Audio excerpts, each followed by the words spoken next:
Good evening, ladies and gentlemen. Welcome to Elite to the Past Randomizer League. Today we have game 4 between the Roomies and PugTrio. On our left, we have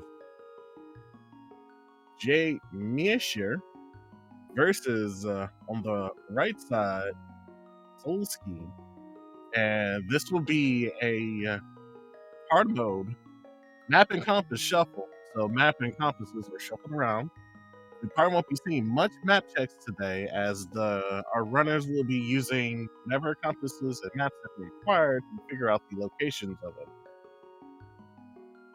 Hard mode is one thing that people are not too fond of, but some of them do. You may be familiar with it if you played main tournament at the very least, where certain things are hard capped.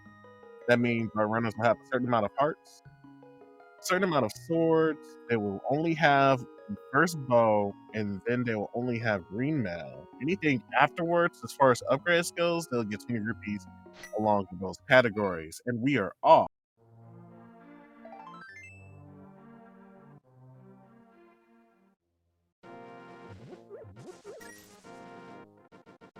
So we're going to see our runners do Uncle first, and it's going to be pretty straightforward. Going to check Uncle. More likely than not, going to see what's on the tree pool here after they killed the first pair of runners up here.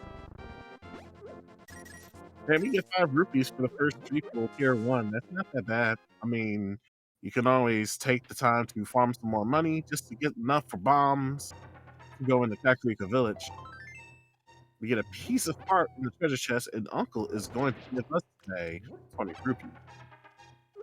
So not too exciting on the Uncle route, but that money is going to help them get the needed bomb later on down the line once they get their approach Kakarika or even South Shore.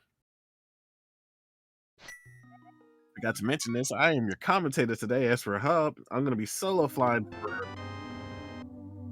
while we take a look again at how the sea will play out today. Hopefully, our sea is not it's not wacky like Implosion or Key Sanity, Cross Keys, Crisscross Applesauce. But yeah, it looks like our runners are heading towards Kakarika Village. Both of our runners having the same thing in mind. So we may see some small divergences, like right now. We're gonna see Solski gonna check. Either probably gonna use the tree pool to get some more rupees, which he most definitely is. But on J Master's side, we got Compass over there at the mushroom spot. Crab prize is only gonna be hearts, so not much to go from. But Solski's making use of that tree pool to try to get as much rupees as they can. Looks like they're gonna check the lumberjack ledge now, which is what would be your main attention very this early in the seed. And we get 300 rupees on the lumberjack ledge. We're not gonna go for those, unfortunately. We got a means to get some money if we're that desperate to get to it. Well, a better means, at the very least.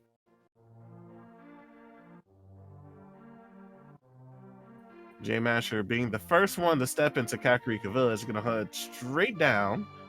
Gonna take a quick look at the tavern to see if there's anything that they can use. Hopefully bombs. But no, it's just 5 more rupees, so they're gonna go ahead and concede the idea of buying some bombs at the shop, and then start making their way up towards to do some more map checks.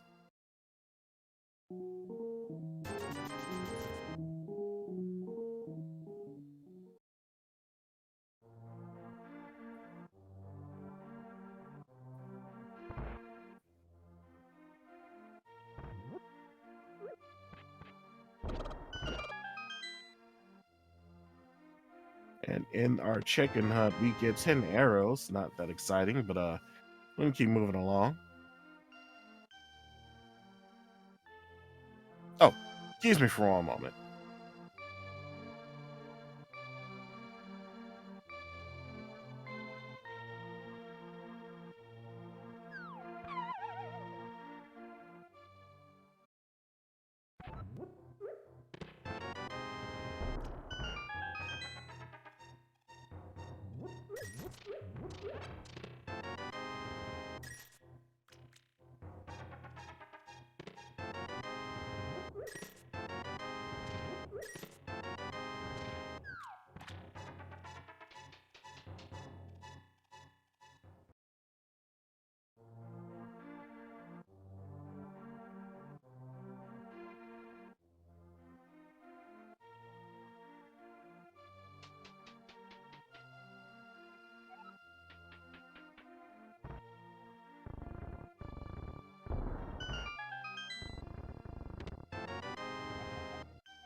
I have returned. Yeah, I had something very important at the door that was knocking, so I have to take care of that, make sure everything is all sorted and ordered.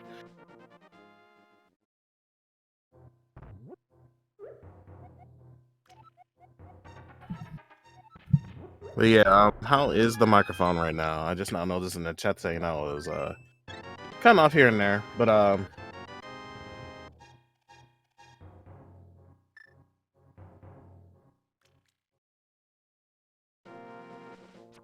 I see that we did get our big red shield already, as well as a hook shot, bow and arrow, and a bow.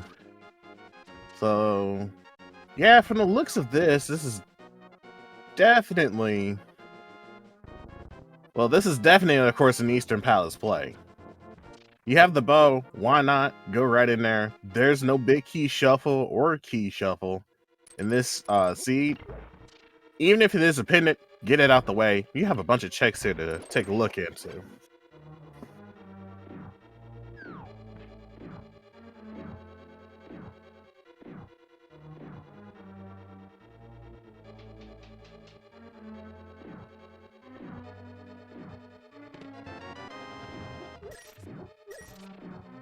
As we get our very first chest in the Eastern Palace, a blue potion. That's going to be very tasty later on down the line. Our runners are going to definitely need the added insurance of more ways to get more health back, because once they step into the dark world, things are going to get a little rougher.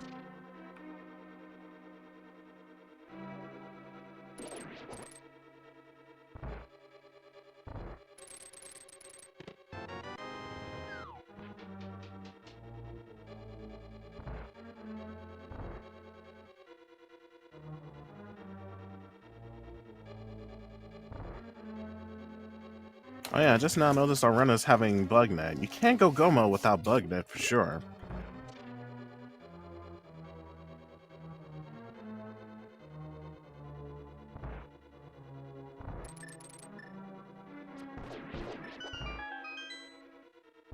And in our next chest, we get the Moon Pearl. That's huge. That is something that you are very happy to see at the very start of the seed. You don't have to hunt it down, and once you get into the dark world, you can just start having a little fancy jaunt around the some of the key areas to do some more checks. Actually pulled up in the big chest some money, so I'm gonna keep exploring. Now usually you'll need the lantern for this section, what G Master is doing. But our runners are very experienced. They don't need no lamp. They're not afraid of the dark.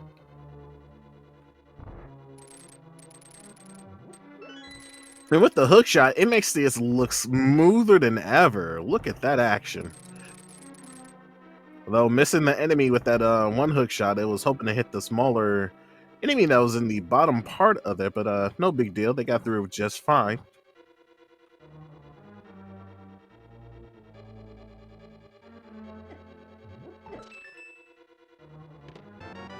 And we get a flute in the last chest in Eastern Palace. This is a loaded palace, even if it is a pendant.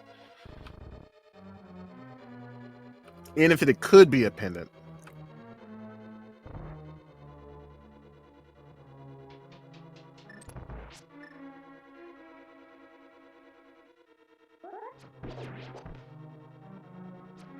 So yeah, and usually in this case scenarios like this, where you get your items that you can clear a dungeon with, You should always be clearing dungeons, even if you don't know what the crystal pendant may hold. I mean, look what our runners got now for just doing that move.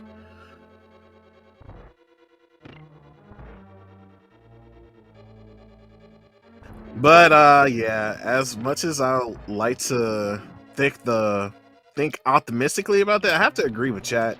What's going to happen later on down the line? Because we probably could end up getting like a hunt for one go mode item for sure. That's how it usually happens, right? It lulls you into the false sense of security of getting some good stacked items first, and then just bam, you are 200 item checking the seed for one go mode item. As we get an impressive quick kill from Mire. I need to learn how to pronounce that name. And that is actually our first crystal of the dungeon, 12 minutes in. This seed is starting to look a little bit upward here. It only means we can go downhill later on. Quick save and quit. I wonder if this means our Mire is gonna. Oh, it looks like this will be the free the bird situation. I mean, you do have the flute. You might as well do it now and then transition into South Shore with it. So yeah, this cleans up the routing pretty nicely of taking out the most important core essential here in the seed, getting the flute, using it immediately. As Solsky does a very, very impressive almost fight as well, get his crystal. Most likely he's going to follow suit. Our runners are going to follow tail and tail with one another, and it's going to be a matter of who's going to do what to diverge here, and what if that will be the key leading factor. But this seed could be extremely linear, though.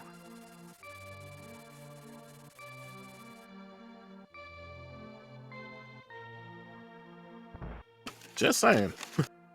I have seen seeds like this that were just practically jet. We do get a whole heart from the sick kid, so we got some more added defense on what we definitely need to prepare for the dark world.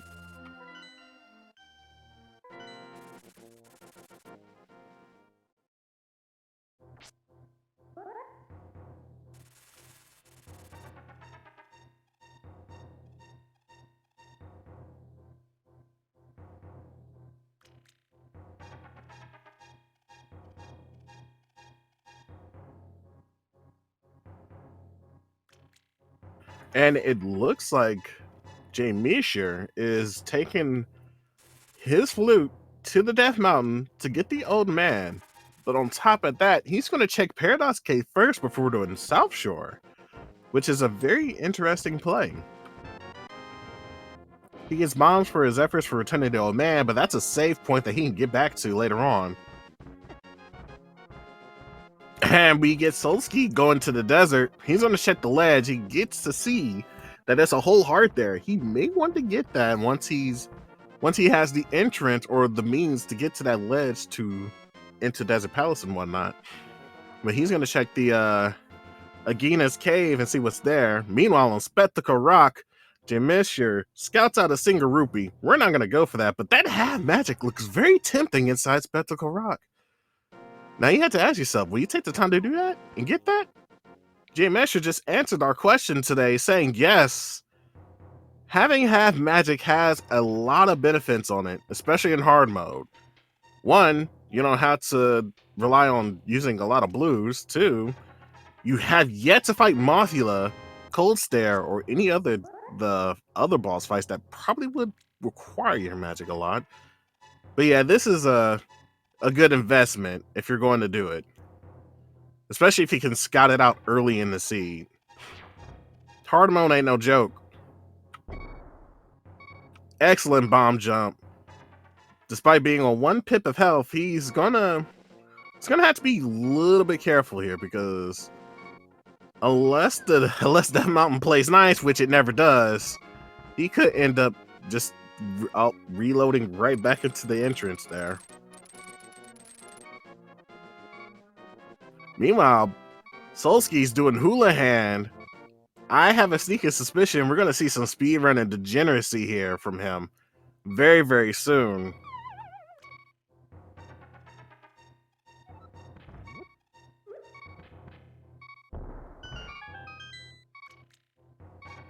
Yep, he takes a trip down South Shore. Meanwhile, in Paradise Cave, our first 2 checks, 20 rupees and some more bombs.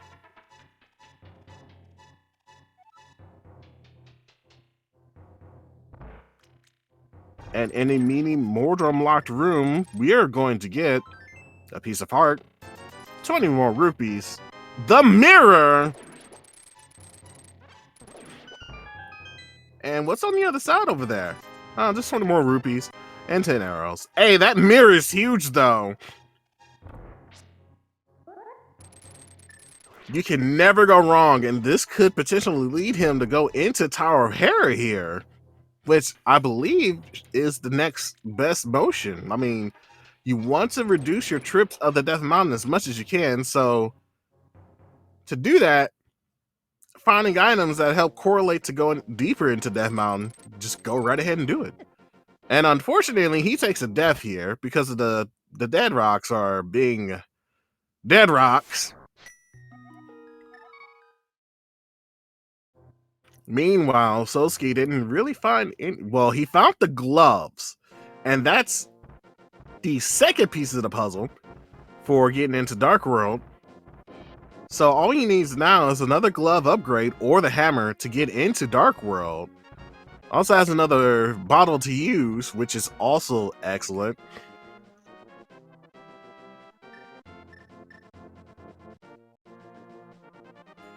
And Sosuke needs to be careful as well. He was about to kick the bucket there from the angry crabs.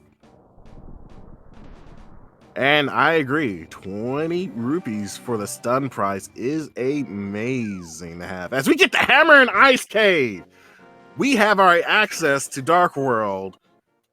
Now, all that just seems to be the question now is how long Sosuke will hold off on going to Death Mountain with all what he got in store to him. Like, he got a lot of stuff to check out now.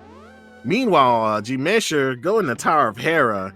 He is going to check that out. He pulls up a whole heart, and in the chest here, we get a small key for coffee break room. But we're not gonna do that. We're not gonna bother with the coffee break room, especially since we got no lantern or fire rod. So we're just gonna do a nice little trick called the Herapocalypse.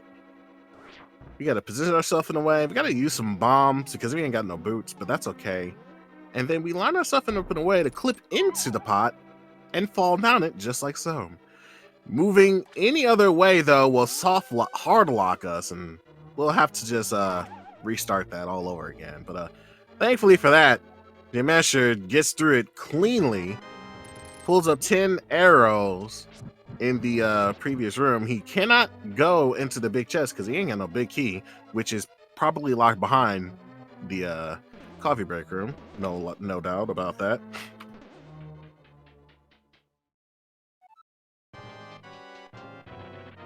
But we do get to see him fight many more as we get Sosuke doing his water checks. This is why he did Houlihan.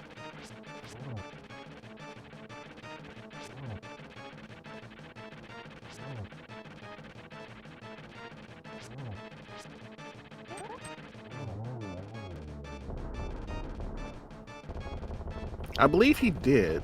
I'm not sure if Map Compass Shuffled is incorporated into this, as we did get 5 rupees for our efforts for defeating Moldrum, but that's another crystal in hand. G-Mesher pulls out a lead in crystal count. Meanwhile, Sosuke taking a look at a fairy waterfall. Didn't get anything pleasing, but he's gonna continue his jaunt down the Zora Lake domain and see what's on the ledge, and then see if he's gonna get scammed today. Which I'm pretty sure we are gonna get scammed today. I mean, it just goes without saying.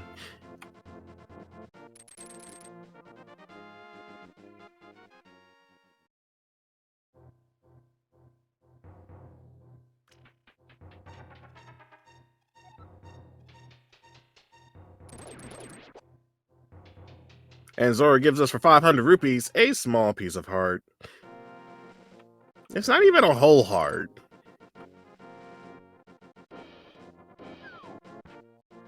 Meanwhile, Jamesher is checking out Spiral Cave, something that he was attempting to do, but for taking the unfortunate death. He has a feeling that something is here, so he's going to check that out. Meanwhile, Solsky, with the key items in hand, he is going to be our first runner to take a trip into the Dark World. We're going to check out Hype Cave from here. I'm gonna predict that this Hype Cave have absolutely nothing, and I hope to be wrong, and it has absolutely everything in here. Jamesher pulls up, I believe, rupees in the Spiral Cave, so that's a save and quit. He's going to flute, most likely do South Shore checks, and he's going to follow in line with Solsky and be a little bit ahead as we get a whole heart, a compass, boots, and a map in Hype Cave. Okay, I guess you could say that's pretty hype. I guess you could say that's pretty hype, having boots there. A speedrunner's dream, having boots early. Let's go.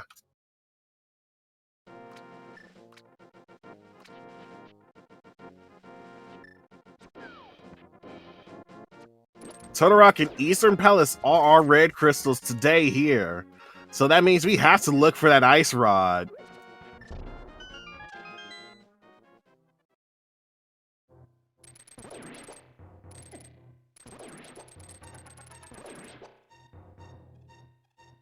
And it looks like Skolsky is gonna check around the pyramid ledge to see what item is there, and he's gonna find hopefully find some goodies there. Right? Nah, it's just 20 rupees.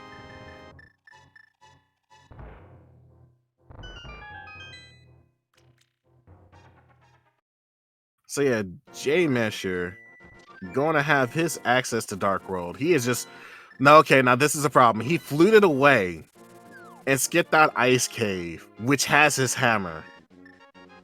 I wonder if he's just doing this Agena cave check just to get out the way, or he's going to diverge away from the Ice Cave even further. We know the hammer is in there. How long will it take for Jamesher to check out that Zero Sphere check and then realize that has his most desperately needed item so far in this dungeon? I mean, the seed, the hammer.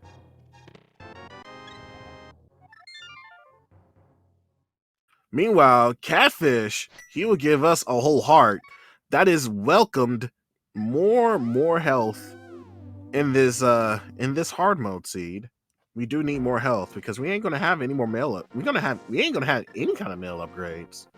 But Jamesher taking the gloves, going to check out the back part of escape for those 3 checks. He is gonna be right along with Solsky. They'll be doing a little speed running high five here as we pull the piece of heart. Bombs and the next glove upgrade. That's gonna steer him far away from the hammer now that he has his Dark World access. That's an oh man, that's a no. For us that's watching both of these runners and knowing these items, that's a no bueno moment right there.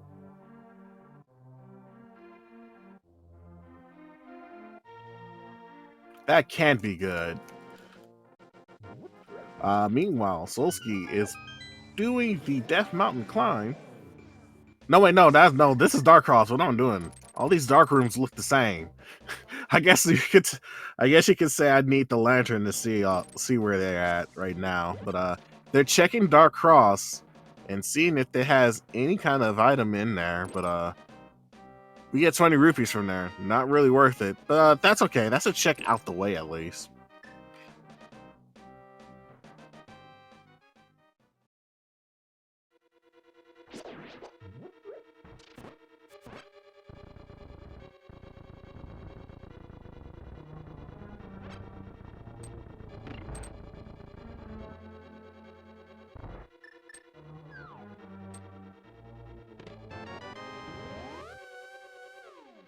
Do pull up a big key from the Skull Woods area.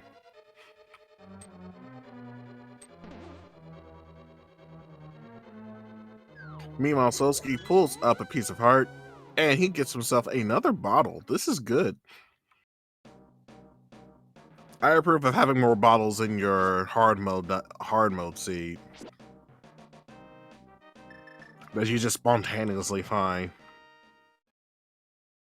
But yeah, it looks like G-Mesher is gonna check out Skull Woods. I'm not sure if I'm okay with this kind of move. You have the Titan's mitts. I would have thought you would have did Death Mountain Dark World if that's the case for Hookshot Cave. Only pulling out 20 rupees from the big key. They are going to check out the rest of this dungeon.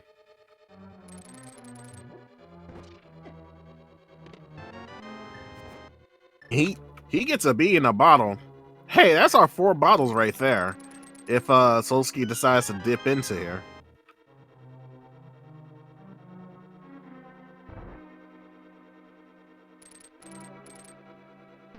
And Solsky is doing their first entrance of Death Mountain. They have a lot of stuff that they can work with, thanks to the fact they went South Shore first. So we're gonna see a lot more checks from them after they go over the tracks that G-Mesher has done.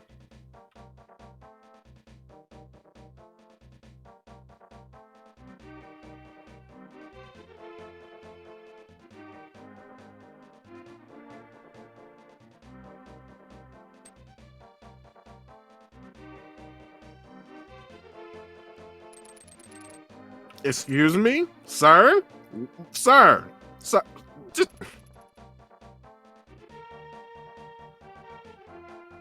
And then he goes back doing the big boy strats here. Oh my goodness. Solsky flexing his abilities of just hovering. That's when you know you're able to hit the big leagues by just hovering with ease like that, back and forth, no less.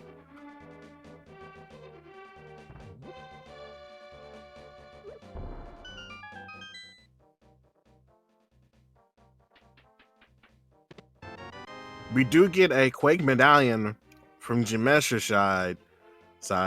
That's our first medallion, if I'm not mistaken.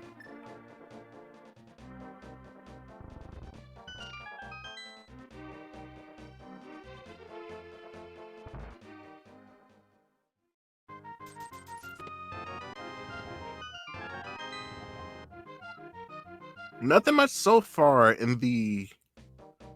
nothing much besides the Quake medallion in the Village of Outcasts.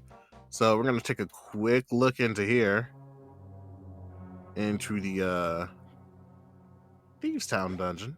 Check these 4 checks. Big Key should be in one of them. We get a whole heart here, and Sanctuary Heart no less.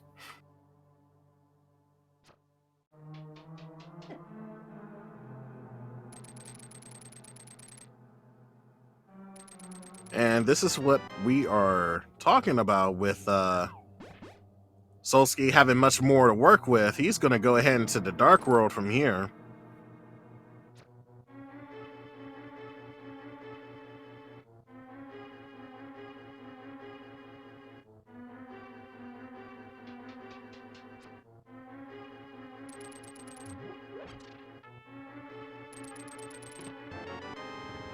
We finally get our big key for Thieves Town as Solsky's quickly making quick work of Super Hop K. Just going to get to those 2 checks as we do get 20 rupees as our 4th chest. Misher is going to leave out of Thieves Town. This may be a good idea to do some more overworld checks and to look for some more items. We know where the boots are at, so he's not going to find those around here. And we know where the hammer is at, so he is definitely not going to be able to get that from here.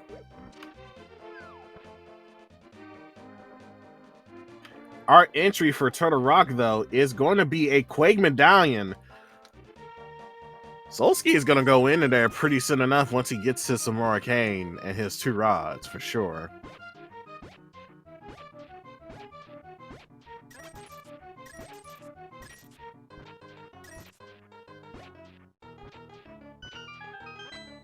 get our 50 rupees from the digging game. I kind of hope Jay Mesher is going to go check the south part for Hype Cave, but with the Titans myth, that kind of going to steer him away. He's going to rescue Timothy from the skull pit, and is going to take him to the blacksmith. But yeah, sooner or later he's going to end up getting his boots. Is this going to take a lot longer? And with the way he's going to get his boots and hammer, may orphan a few checks, which may spell badly if those checks are huge, as in like fire and ice rod huge. You get 20 rupees from the blacksmith, so nothing great there.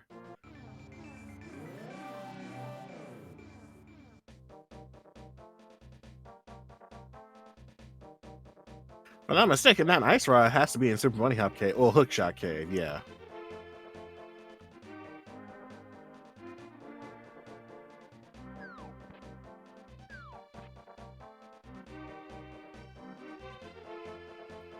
While Jay Mesher is traversing around with the purple chest, Solsky is performing his hair pot clip.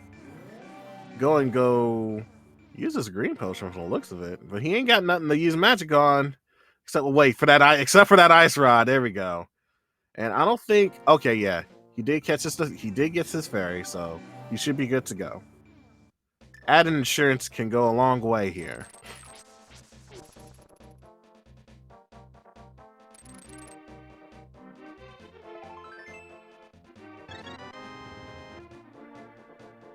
MC is map and compass shuffle.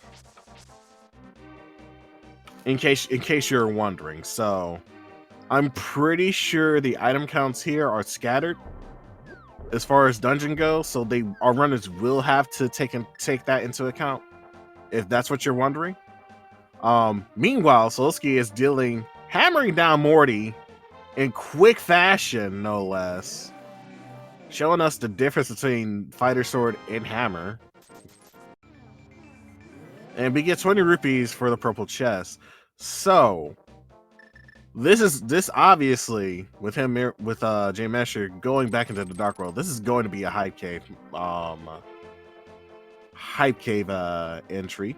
Going to get his boots, but what he does after this will probably either put him back on track if he goes to the ice cave finally, or makes him fall behind even further.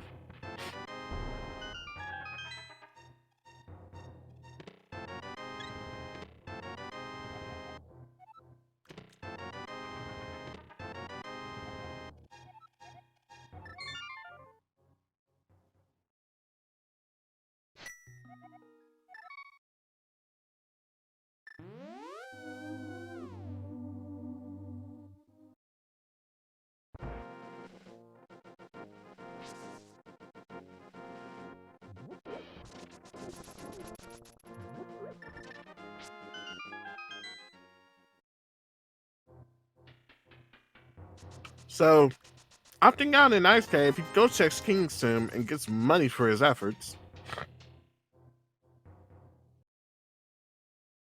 So he's gonna keep searching around the areas, except for Ice Cave, which he is not gonna feel good pulling that up once he finally gets to it.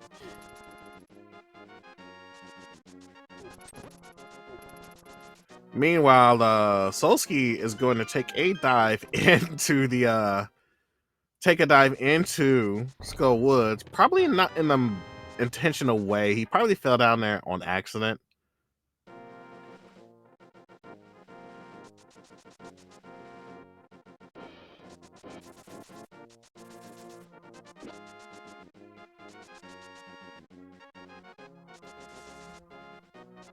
And he's gonna check since he has the boots, he decided to go ahead and check out Lumberjack Legs now, and he's gonna come across and say, oh, this is not really worth it. He's gonna keep moving on.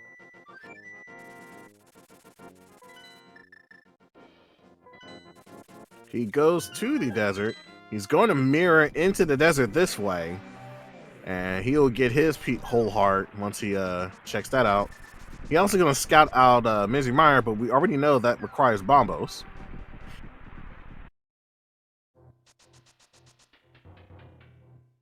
Uses those built-in iframes to slide right through, gets his bottle and piece of heart.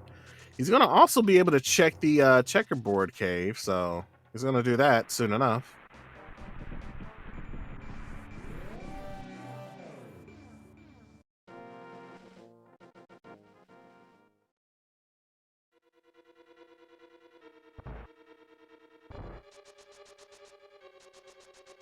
For now, desert seems to be the play here. We don't know if it's a crystal or a pendant yet, but we are slowly but surely digesting through the seed to figure out where those placements are at.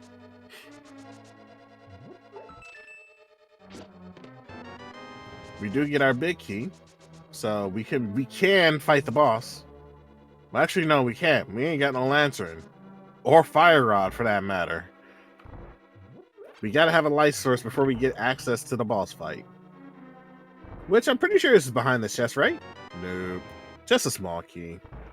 This game likes to be funny. Back at the cemetery has a piece of heart for us, thanks to Solsky scouting that out.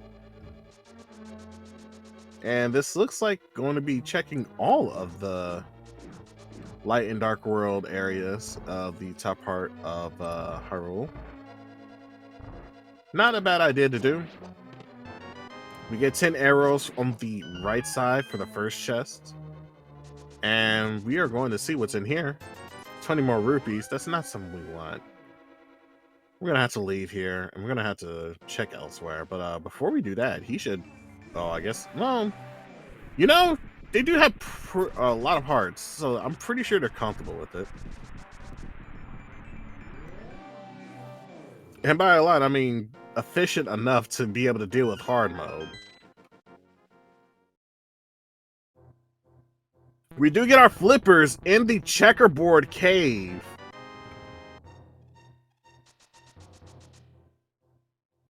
That's actually pretty nice to find. This may be the item that could equalize not going into South Shore Ice Cave, but it looks like they're going to... Okay. Chimesher, I know what you're thinking. I know what you're thinking. This going to Zora, yeah, that's a great idea, but there's one area that you should always check if you're going to be doing this. Even if you think it has nothing in there. And that's Ice Rod Cave. I wonder if they're going to do that. And they're going the other way. This is not good. Hard Orphaning Ice Cave, which has the hammer. This is going to hurt Jemesher a lot.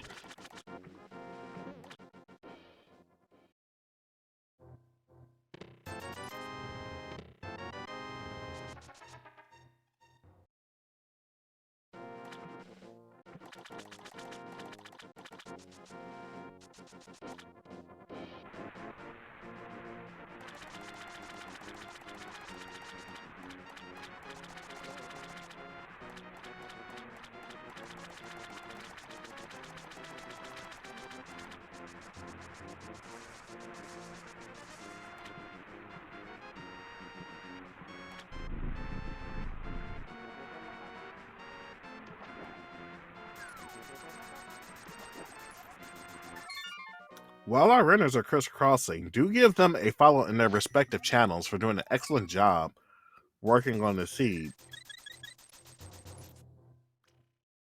And a follow to our tracker as well, pushing the buttons and keeping us up to date with all the much needed item placement requirement that they have gotten.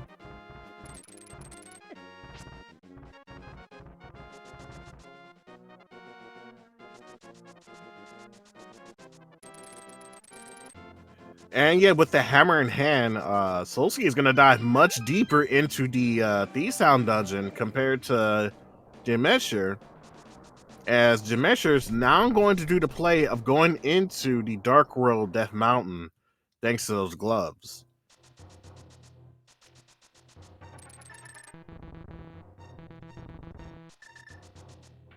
For those of you that are just now entering in, MC Shuffle is Map and Compass Shuffle.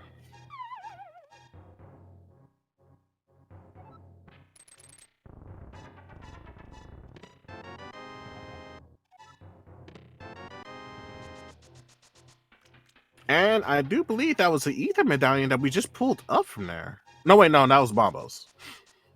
I forgot. Solsky did this as well. And Jim Mesher is gonna go ahead and get his ice rod once he finishes scouting out the entry for Turtle Rock.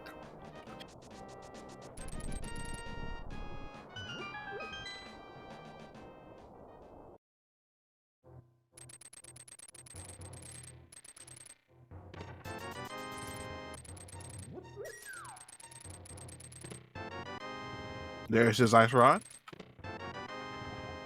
along with some miscellaneous goodies.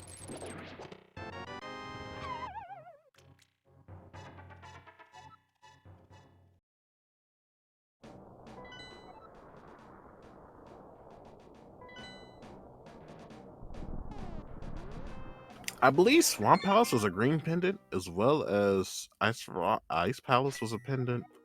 I also checked out that Pod was a crystal.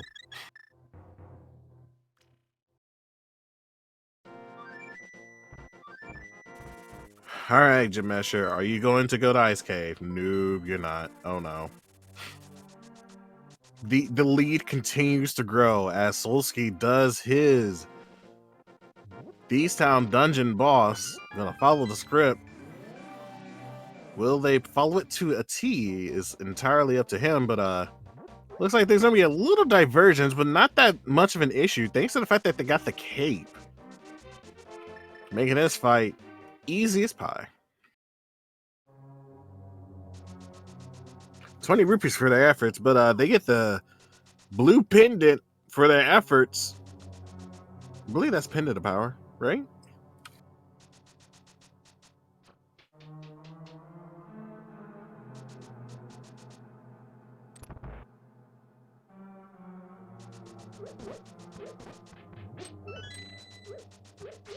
But yeah, acquiring that blue pendant means that we now know our crystals, which I believe is Eastern Desert, not Swamp, that's for sure. Skull Woods, Missing Mire, and Turtle Rock, if I'm not mistaken.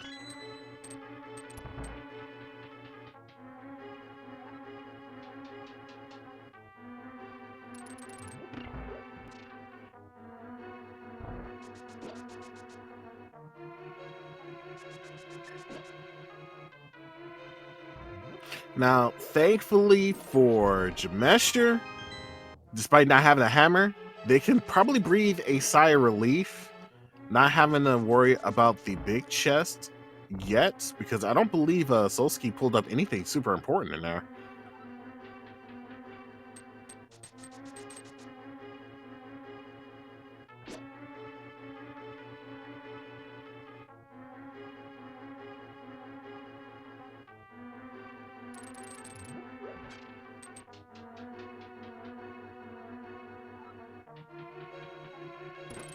And inside Pet Cave, we are going to get our next sword upgrade, the Master Sword.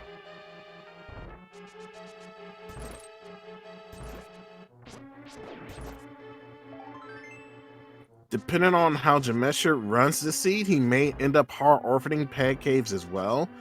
But thanks to the fact they got magic powder, I don't think that's the case unless they mirror from the blacksmith into doing magic bat.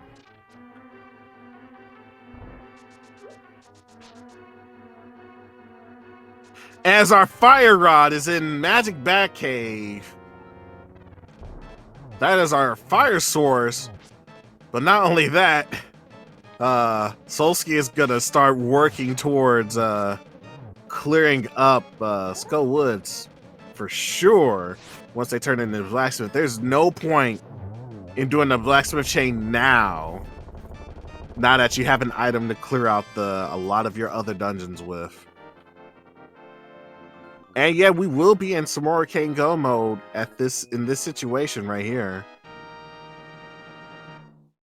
As we see the big flute back to Kakariko Village. This is probably much faster than screen transitioning into it, but who am I to judge? As we go in the Dark World, we're going to go and clean up Skullwoods, and then we're going to start doing the other dungeons as well until we start looking for the Some More Arcane. Which I'm pretty sure in this case, given how the overworld checks were, it's not too far off. It has to be in a dungeon.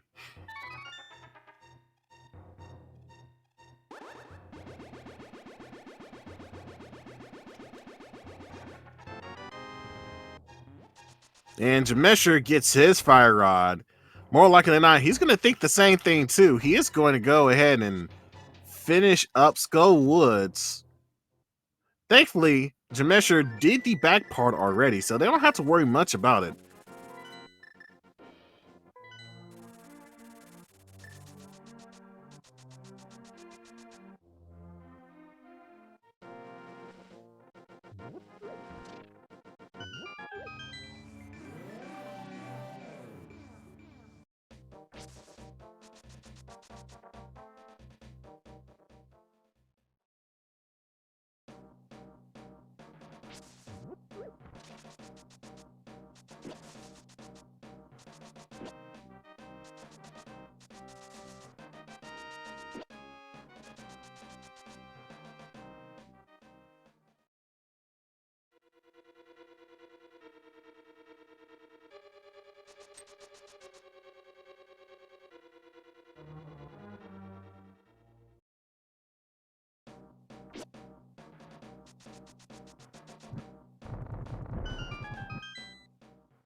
Now, this is where half magic becomes beneficial, but our runners have hammer, and, well, Solsky has a Master Sword too, so he's not going to worry that much about this boss fight. This is just a quick deal of just how hard we can burn them off, as if you blinked, you missed this fight. Now goes Mothra, and we do get a book for our efforts.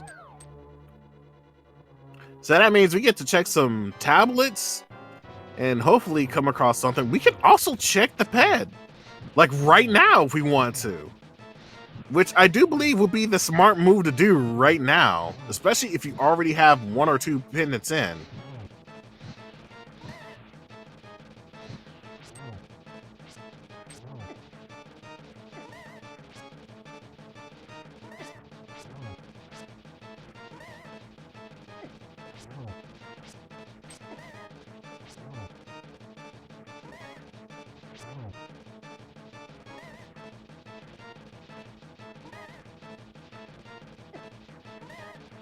Only having Fighter Sword to fight Mothula is a rough thing to do. As we saw, like, the clear difference of what happens if you land your shots on Mothula and whatnot.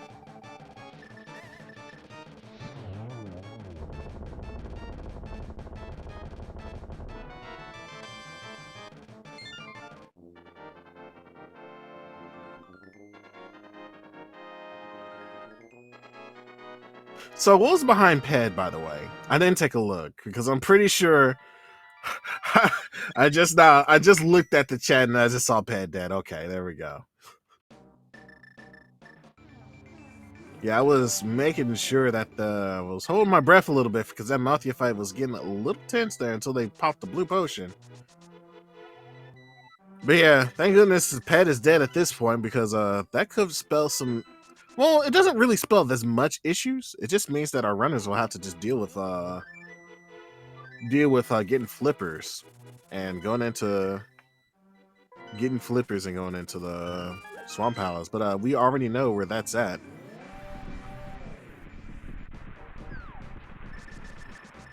And it looks like Jamesher's going back into the desert. I think. Oh yeah, with Fire Rod, they can definitely clear this dungeon now because they have that's their light source. Meanwhile, Solski is gonna grab his purple chest, and they're gonna do a round trip to check out the other areas of the Dark World. But more importantly, they're gonna check out the tablet now that they have Master Sword in the book. And this will probably be what could Solski do after he does these checks? Because he could theoretically go do a little speedrun of degeneracy, fake flipper into Ice Cave. I mean Ice Palace to do those checks. All right, desert and pod as well. Forget about that.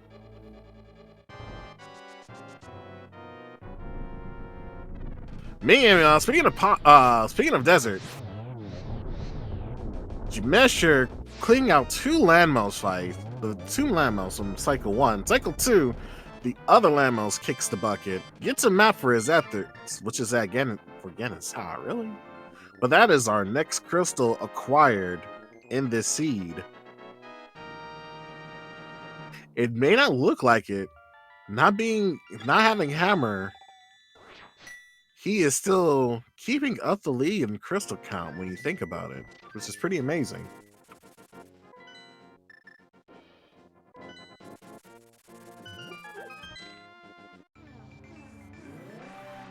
We get 20 rupees from the tablet. I'm gonna really write much home about that.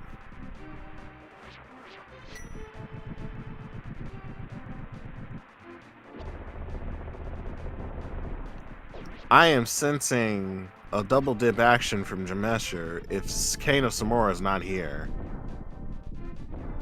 If Kane of Samora is not in Misery Mire, this is gonna spell uh-oh in a little bit. Meanwhile, Solski is gonna get his flippers. He's gonna go ahead and grab those. So which will our runners will find the Samora Cane first? Because that's definitely their go mode. Despite Jamesha not having hammer.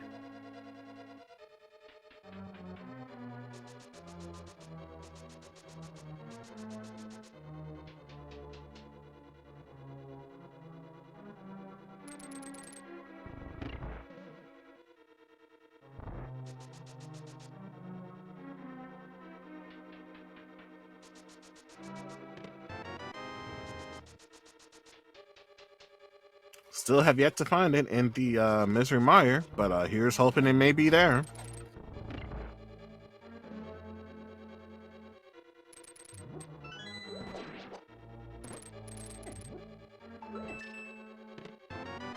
We do get a shovel. I mean, I guess we can pull out the Samora Cane from the shovel spot.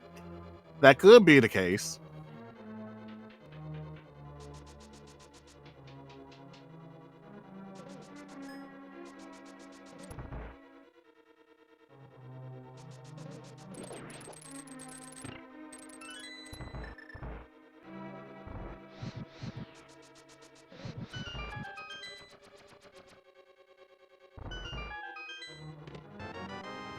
And there's our compass in the vanilla location, if I'm not mistaken.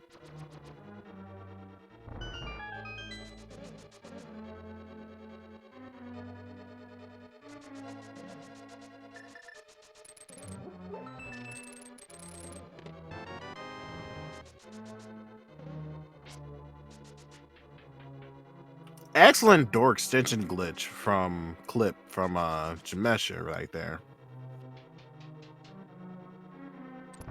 But yeah, he is slowly running out of options in this dungeon. And if Samora Cane is not in his big chest or in the cutscene room, he may have to start digging deep and looking for which wild play that he can do to find this cane, because it's slowly narrowing it down to not being here.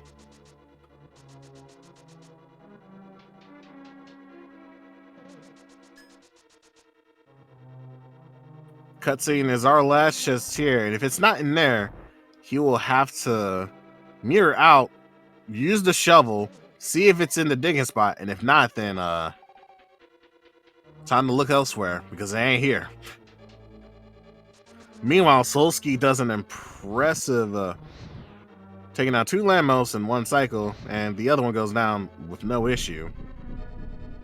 He's gonna get his crystal, and we're gonna see what's gonna happen from here because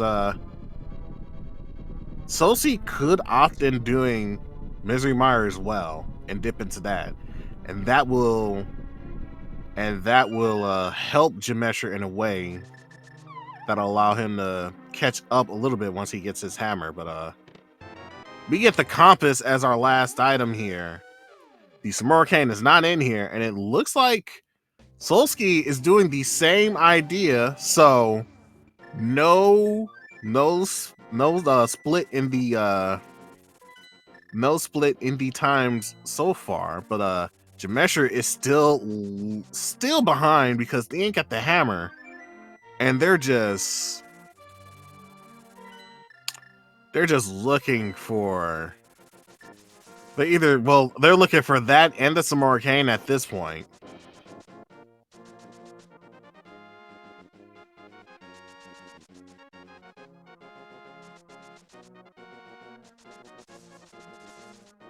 And we are approaching our shovel spot. Does shovel have Samura? No, it does not. Doing an item dash up towards it. That was pretty funny. But yeah, this is not good. Hard orphaning the hammer is leading to a lot of decisions that are not ending well for Jamesher. Pretty sure if you have hammer by now, you'd go on a pod. But we know where hammer is at, and it's a place where Jamesher hard orphaned, of all things.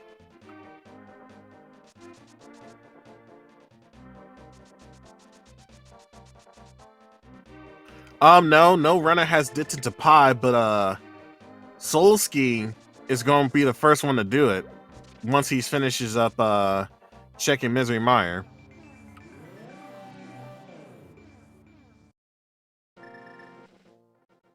Yeah, you'll see Solski dipping into pod before Jamesher does. Well, actually, Jamesher could be checking pod right now after this cemetery check.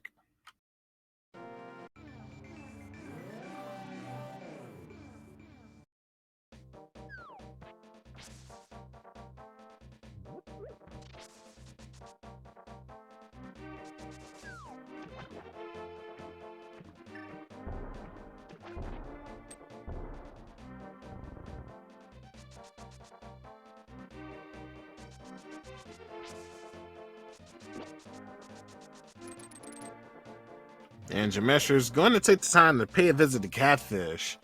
You do Catfish before Ice Cave. I'm kind of disappointed in that for some reason.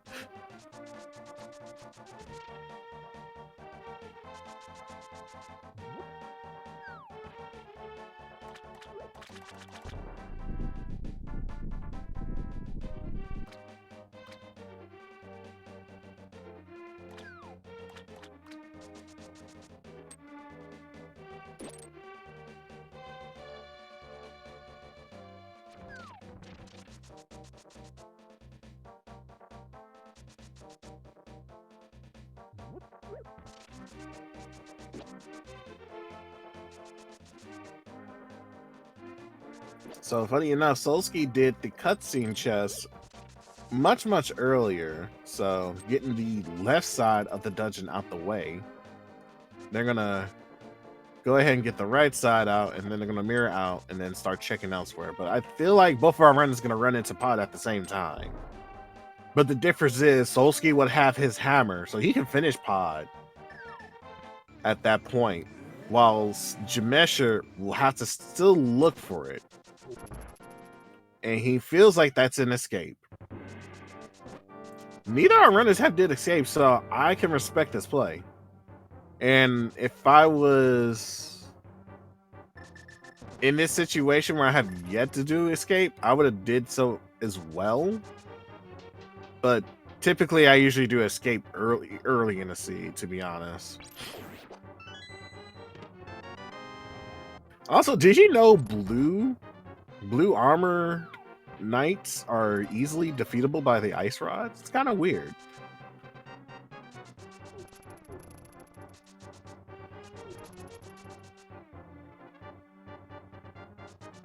Both of our runners did Checkerboard Cave, which was the flippers.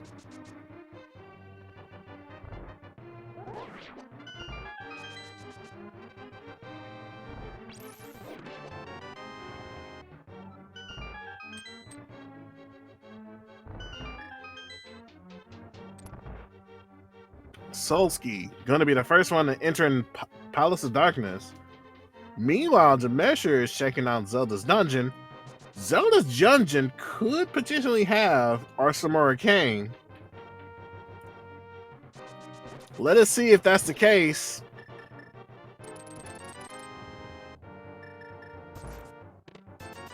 No, it does not. Only 20 rupees. Out he goes out. He's going to check Darkross. And we know that does not have anything, so the lead continues to increase for Solsky as he is venturing in Palace of Darkness. More likely than not, it could be in this dungeon that Samora Kane is residing in, or it could be in Ice Palace. Or, you know, it could be in Swamp. It could be Left Side Swamp for all we know. And I hate Left Side Swamp. All my homies hate Left Side Swamp.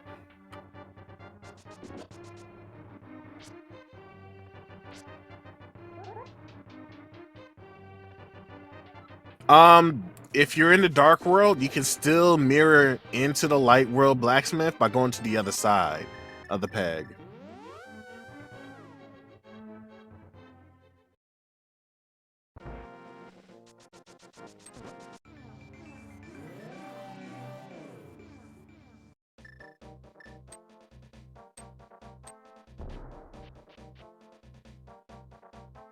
Only finding a compass, our search continues in Palace of Darkness. And it looks like Jamesher is going to do a little bit of checks in the overworld and light world to see if Hobo has his Samora Cane or hammer.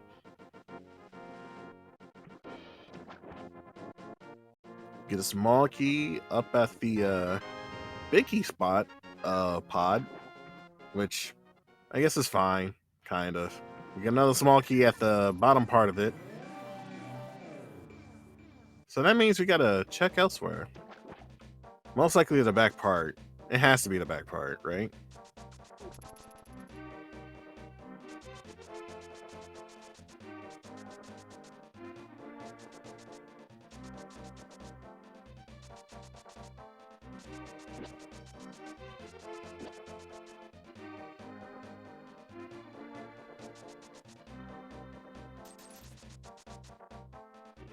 All right, let's check what's in this chest here. We get a piece of heart. Not to write home about, but okay, sure. We're gonna go downstairs. We are going to check our 2 chests down here, and that will give us. We got a small key here, and we got. We have the lantern in the basement of Palace of Darkness. Who'd have thunk it?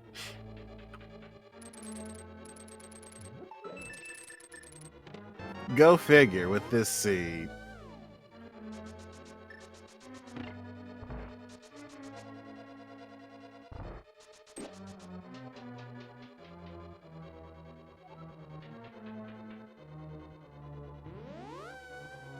As we see from Solsky, gonna do a little hammer jump in action.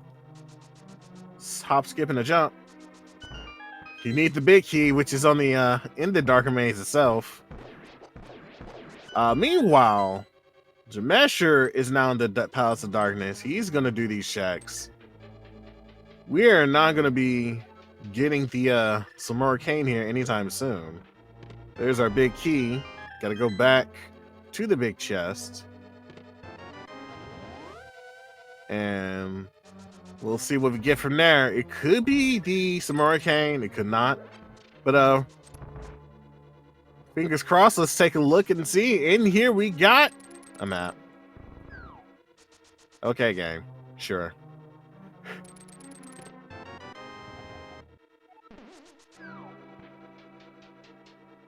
But with Hammer in Hand, which was from Ice Cave, Solsky is gonna finish this dungeon, where as opposed to Jamesher hoping to find the hammer here, he is not going to. He's gonna end up mirroring out and having a double dip that dungeon as well, which is not a good sign. Alright, so place your bets, guys. Does our Swamp Palace have the Samurcane, or does our Ice Palace have the Samurcane?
So see, now engaging in Helmsor.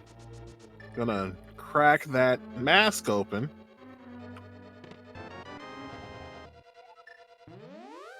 Gotta get a few more wax in. There we go. Was gonna spin right into him, but decided not to because those fireballs came in. Oh, there we go. Some good hammer usage there. And down goes Helmsor. Helmsor was going to give us a piece of heart. So our search for the Samara Kane continues here in this seat.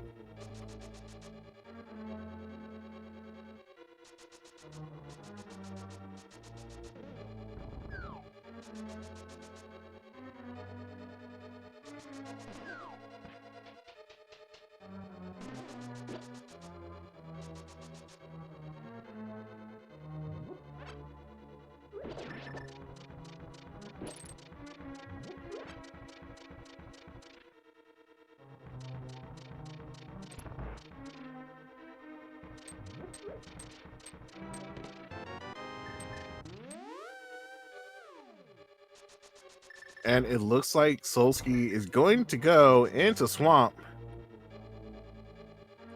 Which I believe this is a good play. Good idea to start on.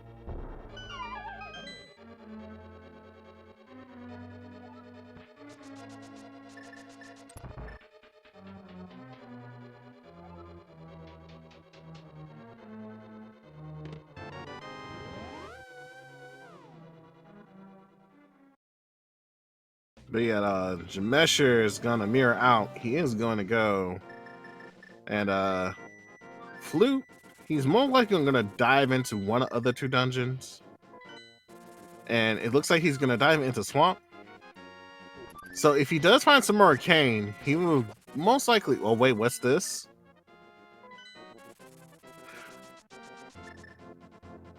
Why get my hopes up like this? You flew to 8, but then you missed the Ice Rock Cave. Oh wait. Oh, okay. Oh no, that's even worse. I just read the chat. If he did check off Ice Cave as marked already to been checked, that means he just ended up sabotaging his own race here.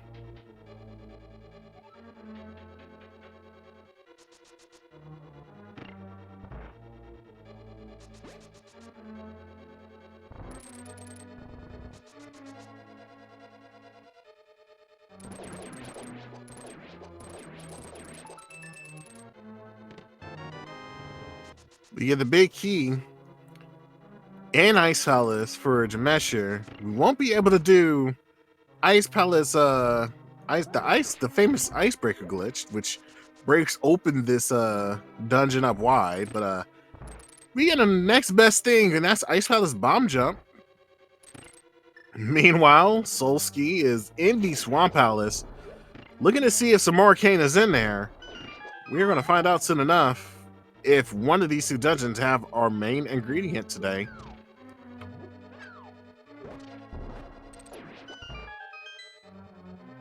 Excellent work killing the two two giant Staphos guards.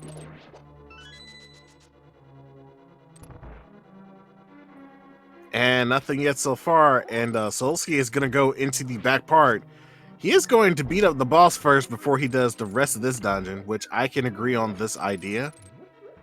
You get your green pendant, you get the back of the checks already, and if the big key is in the back part here, you're good to go.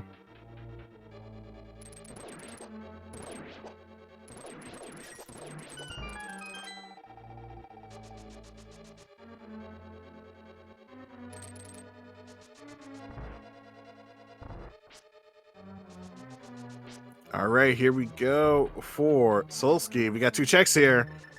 This is some 20 rupees. That's red, but it's not the cane. And a map. As we I didn't take a look at what Mesher just pulled up. I don't think it was anything important.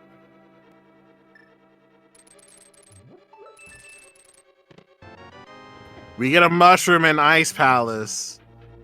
Someone mentioned that it could be the mushroom prize that some arcane is, and I would not be amazed if that was the case. But Jamesher just now realizing that he needed the hammer to go through the another two checks. The only thing he can do now is check out the T slime room. Meanwhile, Solski is fighting their Argus boss fight, doing some hook shot spin in action.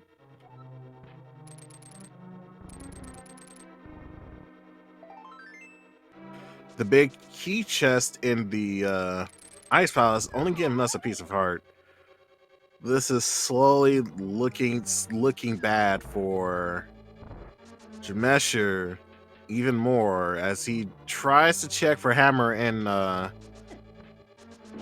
Samora Kane. He's not gonna definitely find hammer here. This is the wrong kind of chilly place to be in. Their chilly places in the light world. As we get the green pendant from Solski, nothing from Argus, but we're going to have to go back in Swamp Palace to check the left side of it.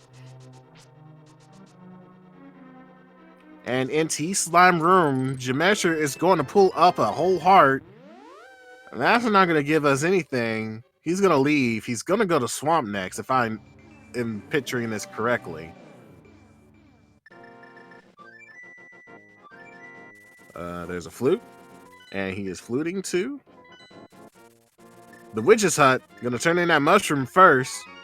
And that mushroom, will it give us the Samora Cane here? Or will it be the green pendant? It is not the green pendant, nor it is the mushroom.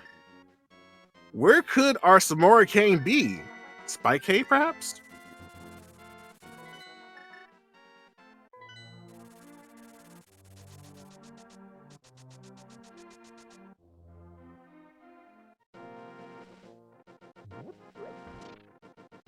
Yeah, that's right. It could also be in Hammerlocked Ice Cave, too.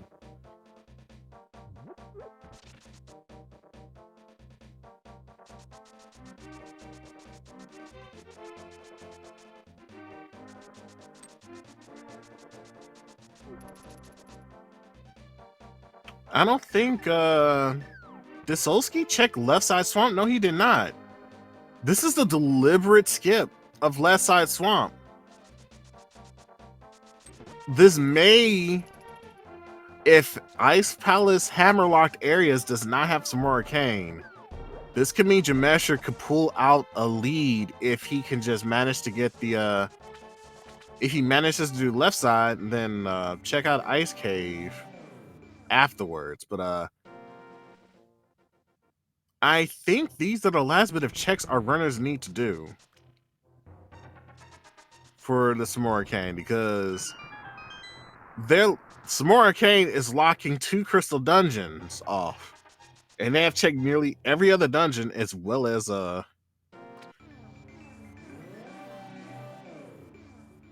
whatchamacallit.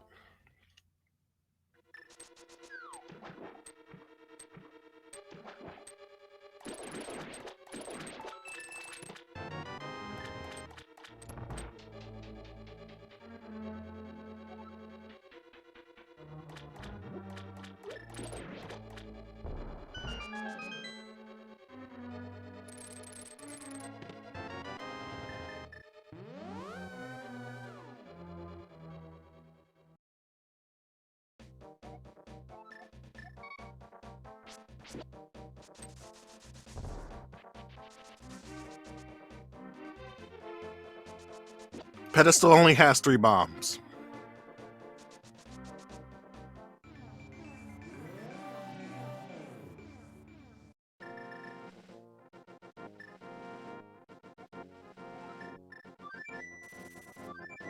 Skolsky is just flexing with the hovering today, I see.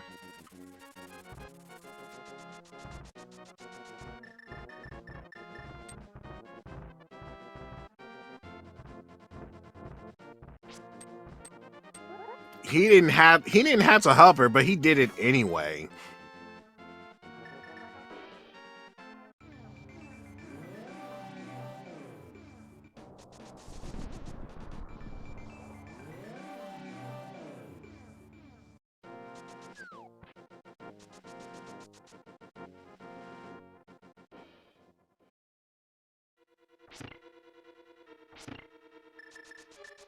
Oh, we have yet to check Coffee Break Room, which has our big key, which will lead us to the big chests.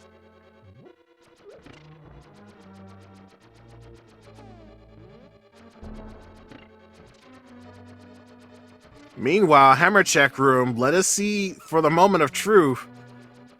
Does the Hammerlocked Ice Palace have our Samora Cane? Chest number 1 is only 5 blue rupees. And the other chest coming upstairs, where you will do the Ice Palace clipping, is red rupees.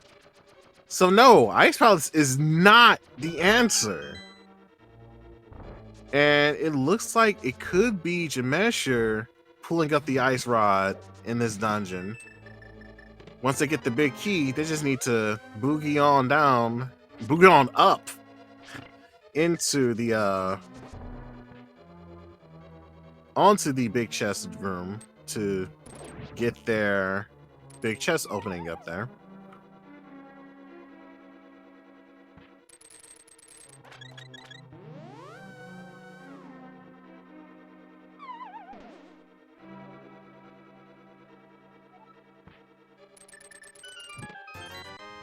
And it's not in the big chest in Tower of Hera. Spike Cave is looking to be a little bit more appealing than I thought.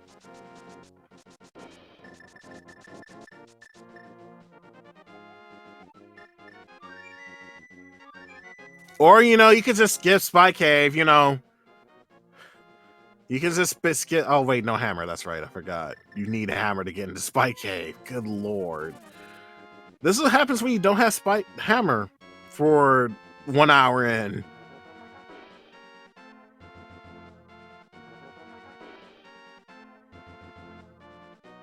Jamesher is digging deep, trying to remember and think where he have checked. This is one of those moments where you just have to be like, well, shit, this can't be good. And it looks like he is thinking of where he could have missed an item. He is making his way towards... I want to say this is Saha. No, this is... You already checked Eastern, buddy. All of it, if I'm not mistaken.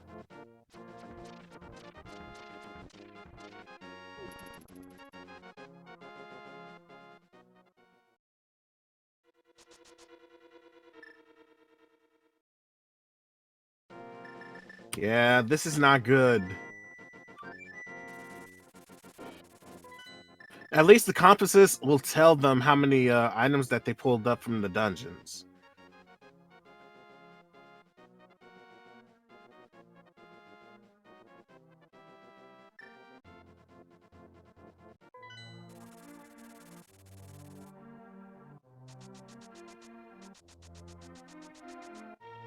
Meanwhile, Solsky is gonna do what Jamesher wouldn't be able to do, and that is check the Spike Cave.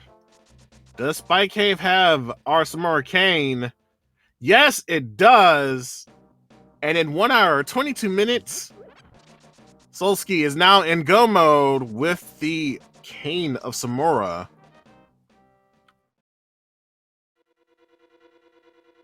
Hey, this means you could just go mode Turtle Rock. You don't even have to worry about it.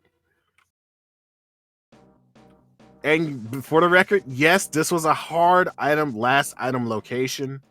Our runners have nearly exhausted a lot of this stuff here, but most importantly, the thing that Solsky may save time on is skipping left side swamp.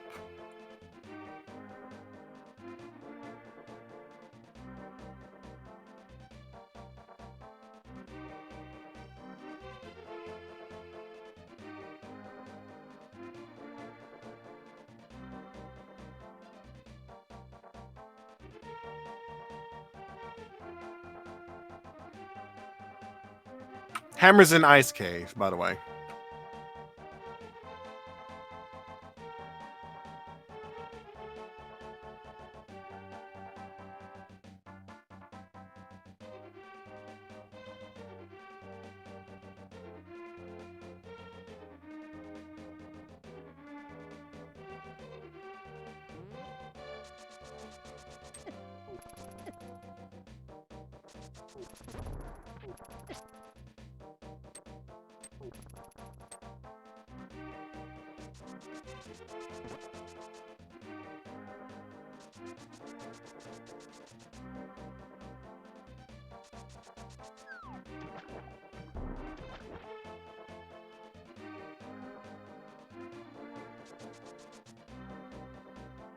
I was ready for Samarkand to be an Ice Palace or Swamp, to be honest.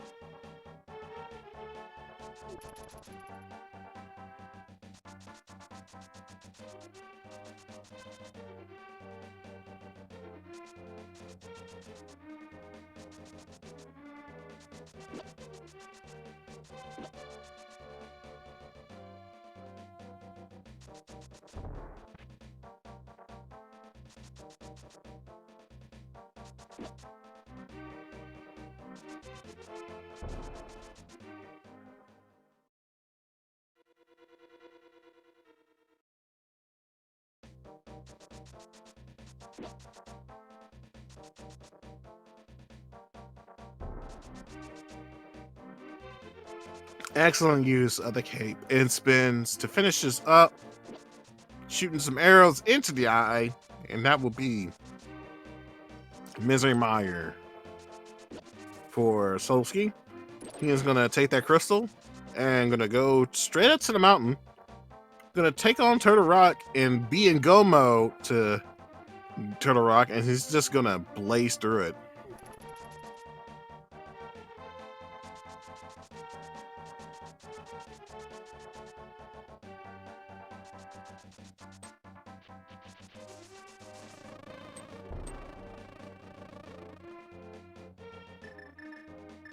On the count of mismarking things, I can be guilty of that too.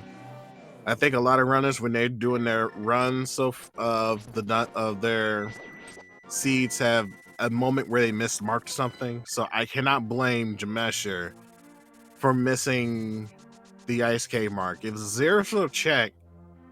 He felt like he probably already done it for doing it so many times. So I can see this mistake and being like just being very relatable to it.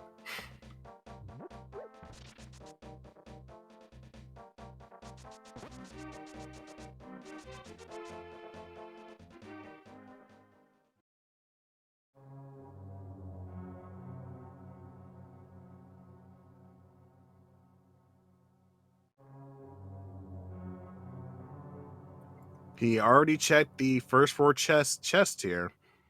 We already know that there's nothing else to be had here. If Hammer or some Hurricane was locked behind Hammer, you'll have to find Hammer. So it couldn't be anything in that check.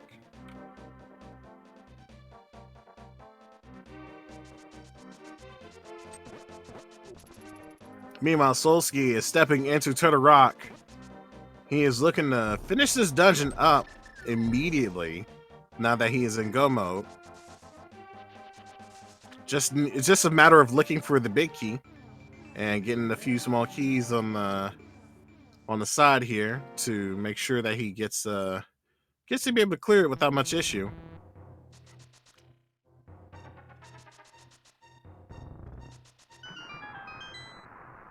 And it looks like J Mesher is retracing their steps from when they first enter in South Shore. This is a good idea.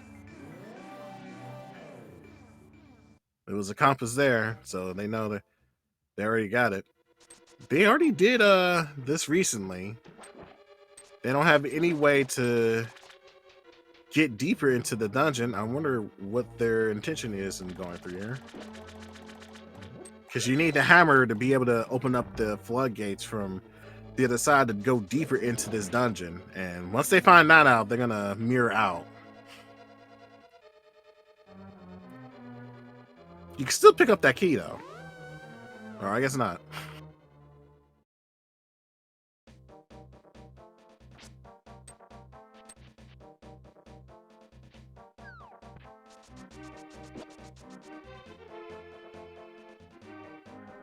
I wonder if he's gonna okay, he's mirroring into Mini Mart. He already did that. He's now going to move towards the ice cave. And the moment he unveils that hammer, it's going to hurt a lot.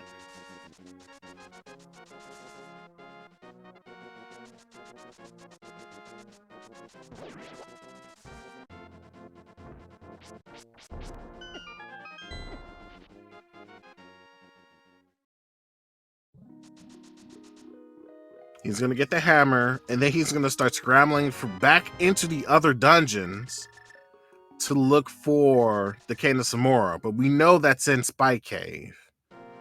And unless he Galaxy Brain that... Okay, he did not. But he's going to finish Pot up, which is a good thing.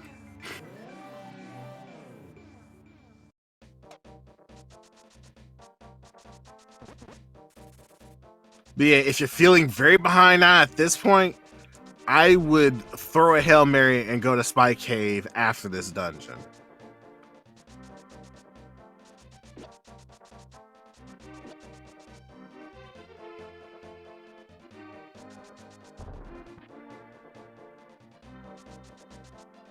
Meanwhile, Solski is just breezing through the rest of this dungeon. Going to most likely pull up a key here. I think they got the big key already, did they? I was trying to... Well, I was observing Jamesh here for the most part.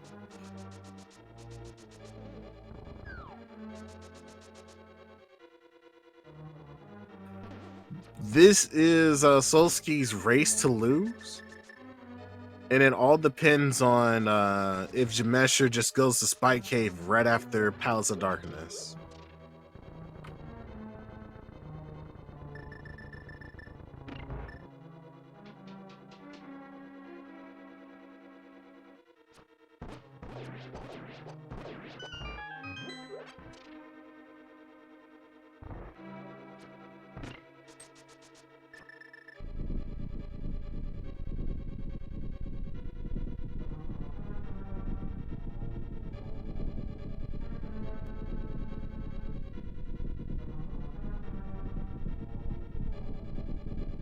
And now we're in the Trinex fight.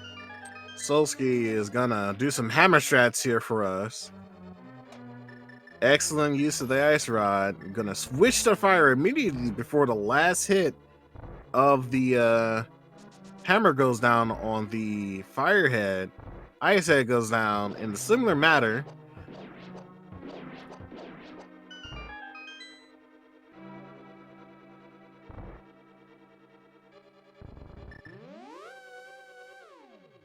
All right, so chat, here's a question for you. How many chests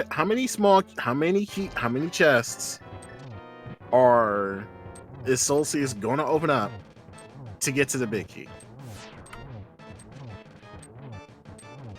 I want to say that it's 14 this time. Oh wait, someone took 14. You know what? I think 3. I think it's 3.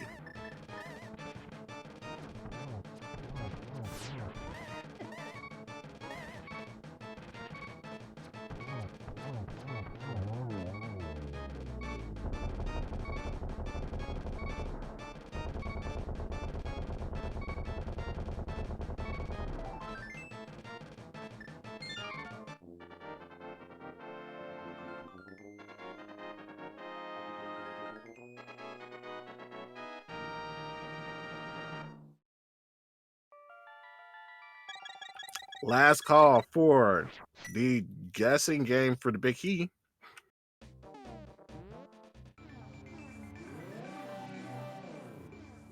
Betting's closed.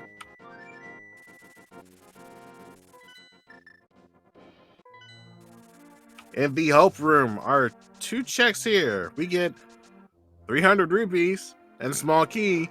That means we're going to the right side here. It makes a lot more sense to do this way.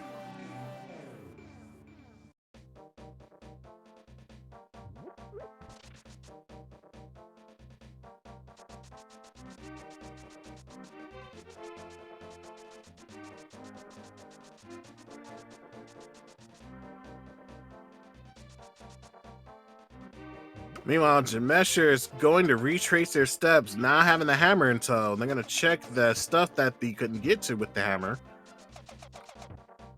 He's going to get his Master Sword, though, so that's going to be comforting to get. As we pull up another sword for chest number 3, some rupees. And chest 4 and 5 and 6 is going to give us... I think that was another rupee.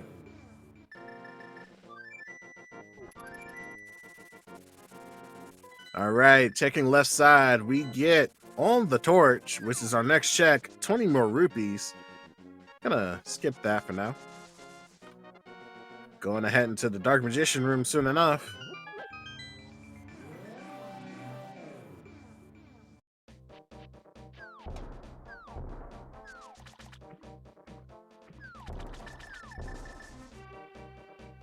Small key, 20 rupees. 20 more rupees.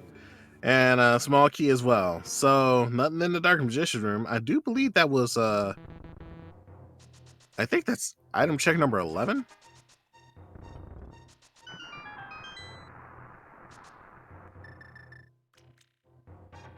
And unfortunately, Jamesher is checking Swamp Palace. And we know it's not in that dungeon. So he's going to end up falling behind even further.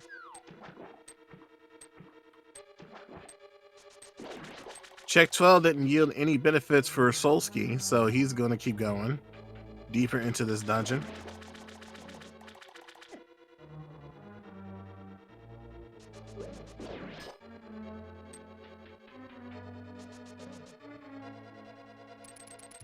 Ten arrows is item number 13.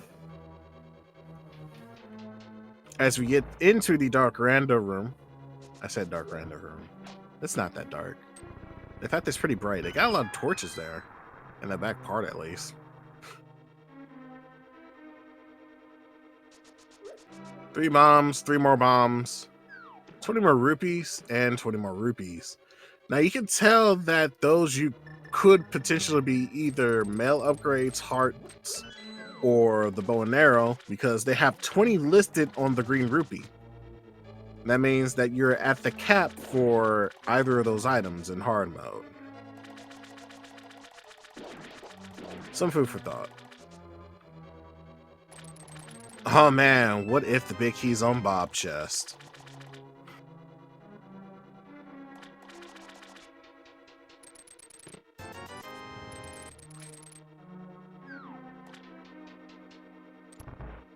I mean, I was close.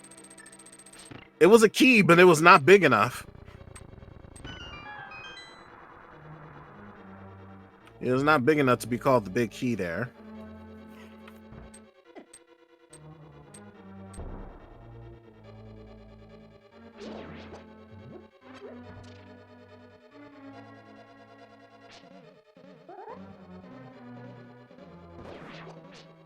Meanwhile, Jamesher is setting up for diver down bomb clipping action. Does it first try, every time, all the time, half of the time.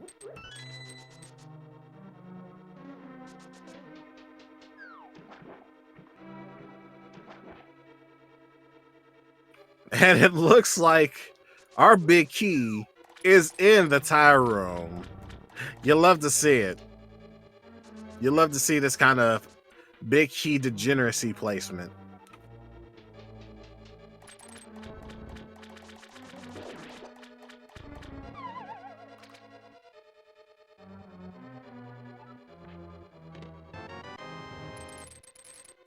And that is our last sword upgrade, which is on left side swamp. So that means Jamesher is going to have his tempered sword, and they'll be capped off there.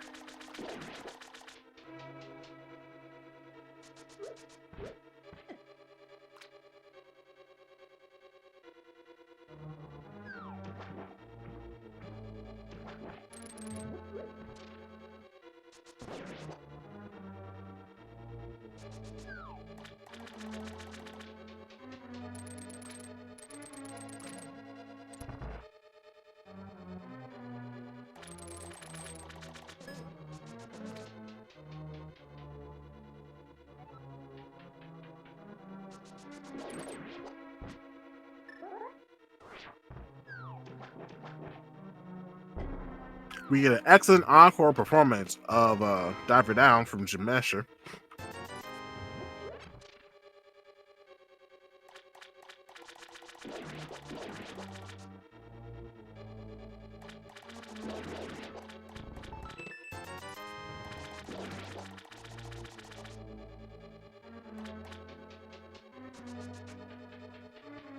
Solsky is on his way to finishing up this seed for sure. While Jamesher is going to do Argus with Tempered Sword, which is going to be a pretty easy fight to do.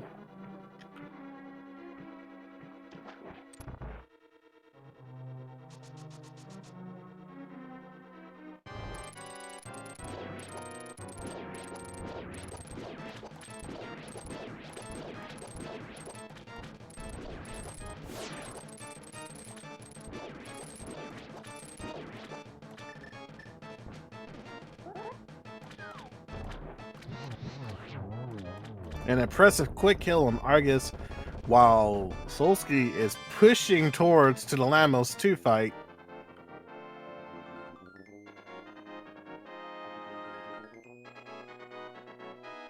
Getting mileage off of his fire rod right there. I do believe they still have a blue potion too, so they should be sitting comfortably fine.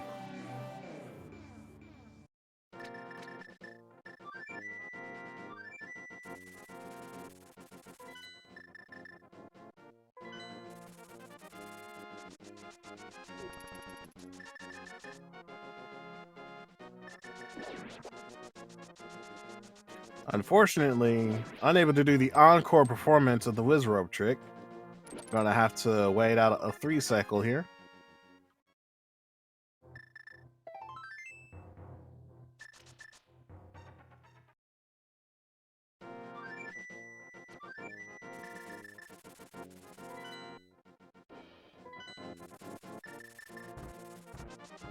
The cane was in Spike Cave, which I do believe Jamesher is gonna approach soon enough.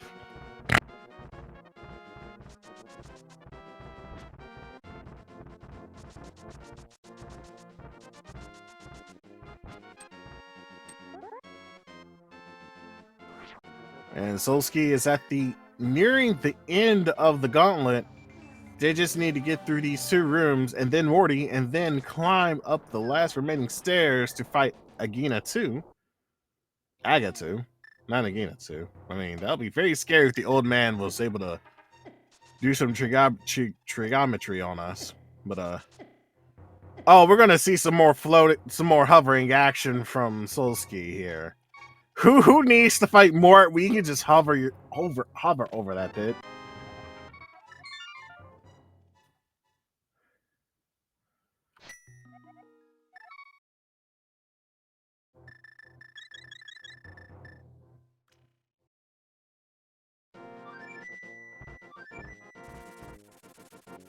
Jimesha now gets his Samurkai, gonna head over to Misery Mire to finish up his dungeon and then get to Total Rock.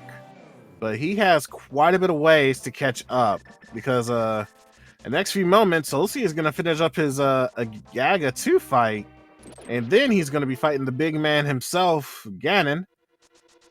And like I said before, it's Solsky's race to lose. He has to fall down a lot of times before even Jamesher can get to the gauntlet. Especially with the big key being in Tower Room.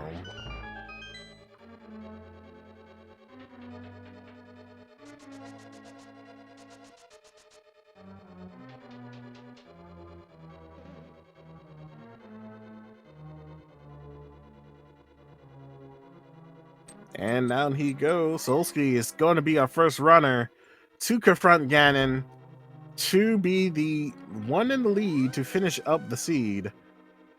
As we get an impressive spin, that's a good double hit there. That should lead into the next phase, which is red bats. Do make sure you use your hook shot, or you just not. You could just take some more damage, unnecessary damage, I might add. And if you're gonna use a blue, oh man, this is I think that was just like panicking a little bit, but if he was gonna use a blue, at least use your cape first before you use the blue.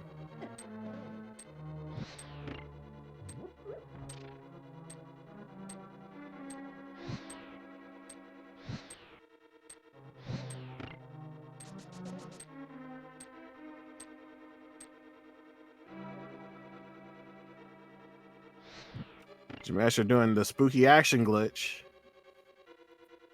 And Ganon is on his last phase here. Gonna do the torch glitch. Solsky is on his way, spitting on the pig himself to turn him to bacon.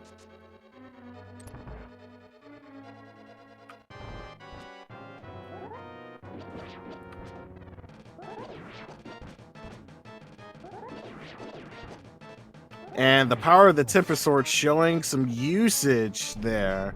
Making quick work of the Viti. As Solsky is getting closer and closer to finishing up the seed. Just needs to do quite a few more spins and then he is finished and all said and done.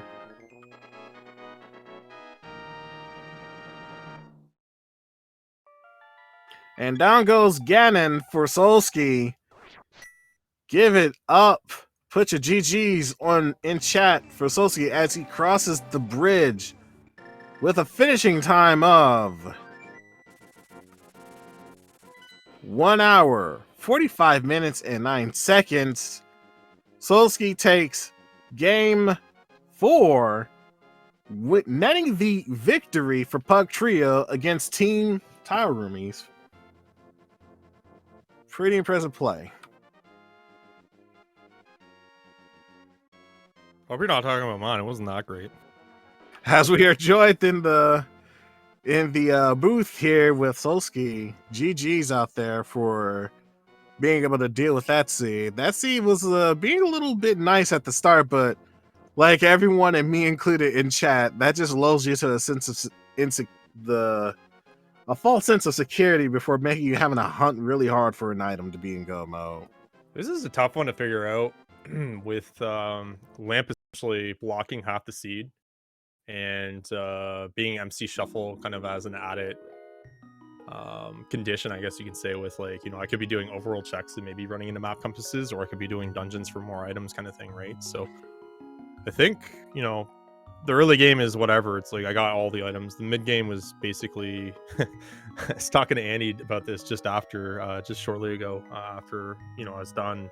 He's like, yeah, why would you go to pod before? Why would you go to pod before Mire? And I was just like, well, lamp blocked like half the seed, so it could have been Mire, could have been pod, could have been anywhere. And then sure enough, it was the last place I would check that was like lamp blocked, which was like Spike Cave, air basement, ether kind of thing. So yeah, that's pretty much the seed, I think, for me at least. But yeah.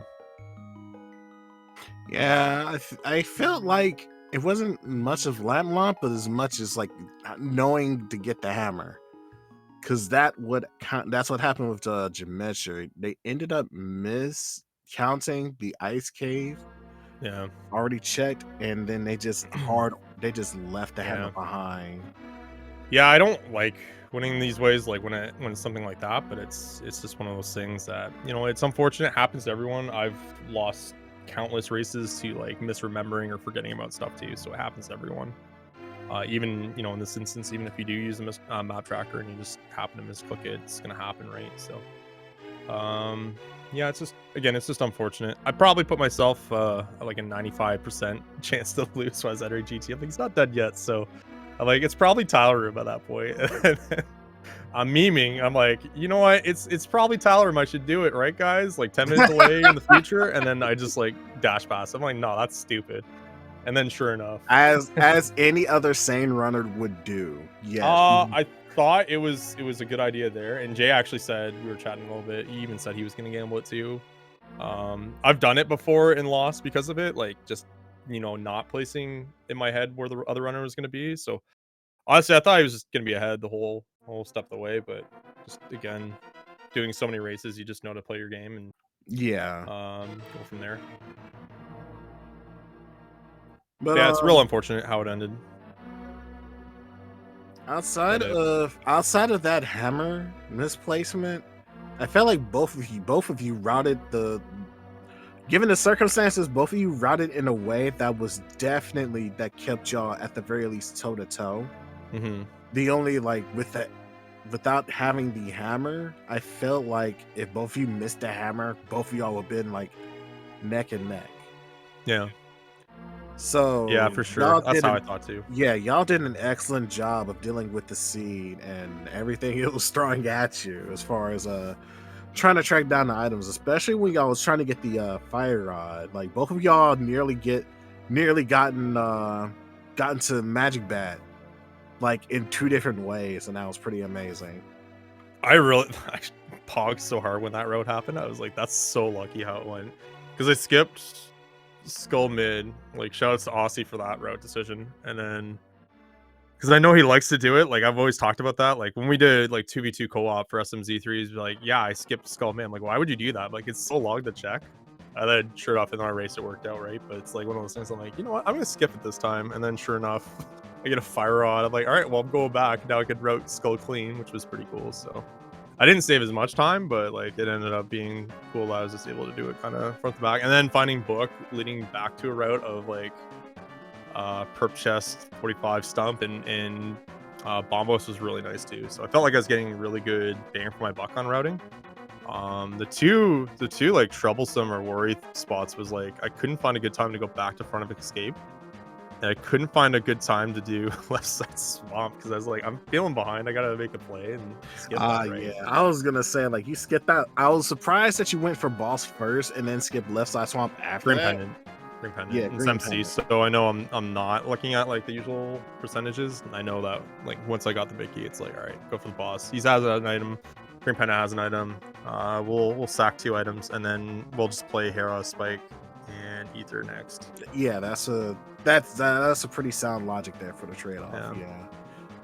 But the shovel was also frustrating because I found that in Mire and I forgot to check it for 2 dungeons. Like I once I got to pod, I was like, oh no, I forgot to check it. And then I get to swamp. I'm mirroring to swamp. I'm like, oh no, I forgot it again. So I hesitated for like a quick sec. And I was like, I gotta go to swamp. I can't burn the portal. It's too much time lost. So yeah, I just like prayed it wasn't there. And then it wasn't in either spot. So I felt a little bit better, but not great. And then I saw it in Spike Cave, and that's such a tricky one.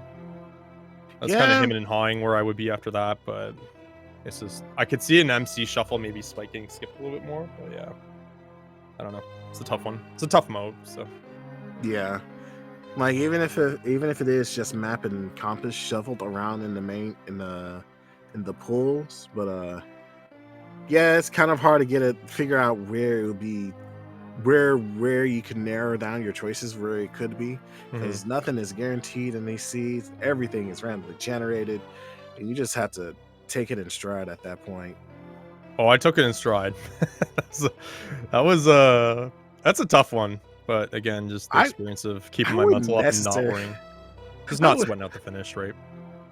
I wouldn't necessarily call it in stride for you because you was just hovering everywhere. So, like, the hovers were good, like, the funniest one was half magic because I was like, "Oh, wait, I got boots, I could just hover to it because 'cause I'm thinking Yeah. time, and I'm like, "Oh, the hover's better."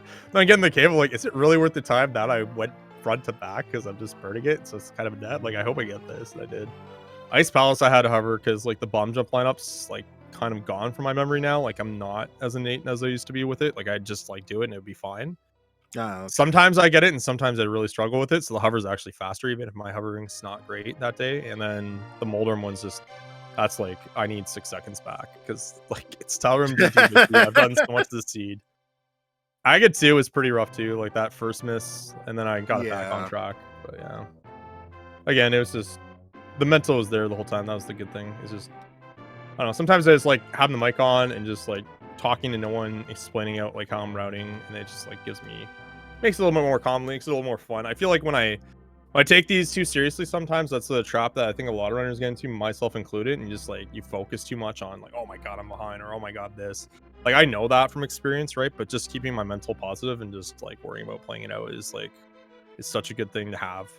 Like Act versus Matt Cap is like my now go to phrasing for that just because of what happened to Matt, and it was so unfortunate. But like Axe probably like I never knew I was gonna win. I should have won, etc., etc., etc. And it's like similar like this. Like Jay could have won maybe if he got that hammer right. Who knows, right? Like it's hard to say when you go to Spike Gate, but it's just one of those things where you just play your game. Anything can happen.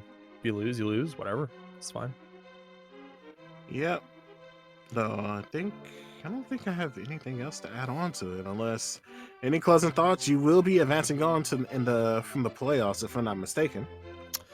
Yeah, I don't know who we're playing. It might be Flane Area and some other guy on their team. I believe they're shuffling it, if I'm not I think mistaken. it gets shuffled After, to them though, because of yeah. like how the placements work. So I think it's like Willard's team versus Tile Roomies, or not Tile Roomies, sorry, the Spoilers, and I think it's us and Aries team, and Flane's team, and then the other guy. But if it's them, that's gonna be fun because they're all friends, right? So All right then. that'll Well, be cool. But all right. yeah, All right, let's go ahead and wrap it up from here. The daily race is underway in SG Live, if I'm not mistaken. So if you want to check out more speedrun in action, you can always go there. Or if you want to see more matches of the Link to the Past Randomizer Tournament League, you can always check the main schedule at the main website. Do give a follow to our runners for doing a fantastic job today.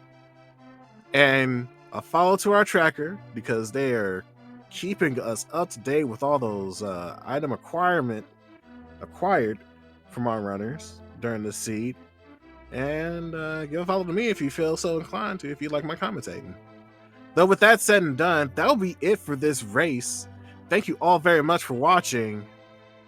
Have a good day.